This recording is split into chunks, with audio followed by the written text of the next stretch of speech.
അന്നത്തെ അബോർഷന് ശേഷം വിശദമായ ഒരു ചെക്കപ്പ് വേണമെന്ന് ഞാൻ പറഞ്ഞായിരുന്നല്ലോ. പിന്നെന്താ ലേറ്റ് ആയത്? അത് പിന്നെ ആ ഷോക്കിന്ന് കരുണ മുക്തിയാവാത്തതുകൊണ്ട് നിർബന്ധിച്ചുകൊണ്ട് വരാതിരുന്നതാ. അന്ന് മരണം തലനാരിഴയ്ക്കാ ഒഴിഞ്ഞുപോയത്. ഉള്ളിൽ ചെന്ന പോയിസൺ ഇന്റേണൽ ഓർഗൻസിനെ എല്ലാം ബാധിച്ചിട്ടുണ്ട്.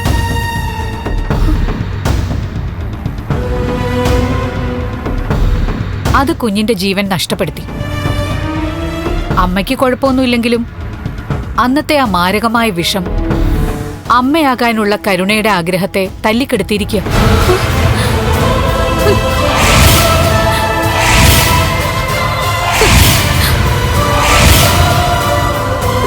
ഡോക്ടർ, പേടിക്കണ്ട.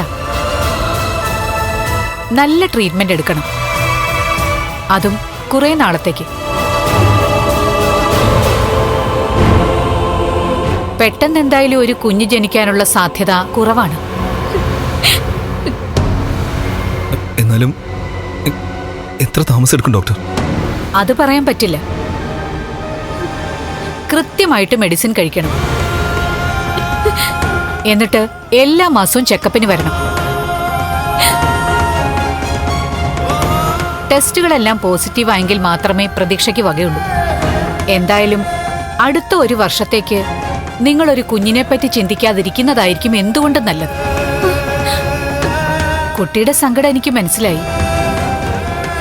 എന്നുവെച്ച് വെറുതെ സമാധാനിപ്പിക്കാൻ വേണ്ടി എന്തെങ്കിലും പറഞ്ഞിട്ട് കാര്യമില്ലല്ലോ. ഇങ്ങനെ ഒരു സാഹചര്യം ഒരുക്കിയത് കുട്ടിയുടെ ബന്ധുക്കൾ തന്നെയാണ്. അതിലുപരി ഹസ്ബൻഡ് എന്ന നിലയിൽ നിങ്ങൾ പ്രഗ്നന്റ് ആയ വൈഫിനെ കുറച്ചുകൂടി ശ്രദ്ധിക്കണമായിരുന്നു. എന്നുവെച്ച് തീർത്തും നിരാശപ്പെടണ്ട. മരുന്നുകളുടെ ബലത്തില് എല്ലാം നേരെയാവും. ശരി ഡോക്ടർ. ശരി.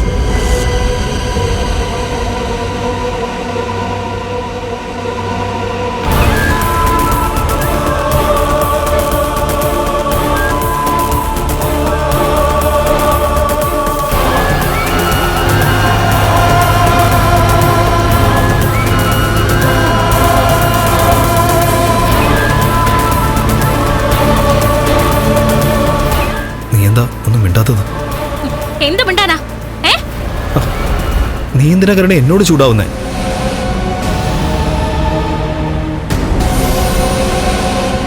നിർത്ത, വണ്ടി നിർത്താൻ. അതെന്തിനാ നിർത്തുന്നേ? എനിക്കിതിനകത്തിരുന്നിട്ട് ശ്വാസം മുട്ടുന്നു, അതുകൊണ്ട് തന്നെ. നിർത്താനല്ലേ പറഞ്ഞേ?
നിന്റെ അച്ഛന്റെ മുത്തശ്ശിയുടെ ഒടുക്കത്തെ ബുദ്ധി കാരണല്ലേ കുഞ്ഞിനെ നിനക്ക് നഷ്ടപ്പെട്ടത്?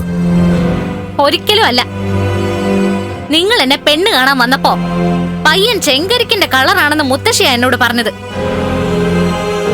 ഞാൻ നോക്കിയപ്പോ അത് ശരിയായിരുന്നു. നിങ്ങളെ കാണാൻ സുന്ദരനായിരുന്നു. അതുകൊണ്ടാ ജാതകങ്ങൾ തമ്മിൽ വലിയ ചർച്ചയില്ലെങ്കിലും ഞങ്ങൾ എല്ലാവരും സമ്മതം മൂളിയത്. അതെന്റെ കുറ്റാണോ? ഒരുമാതിരി വൃത്തികെട്ട ജാതകമാ നിങ്ങളുടേത്. അതും എന്റെ കുറ്റാണോ?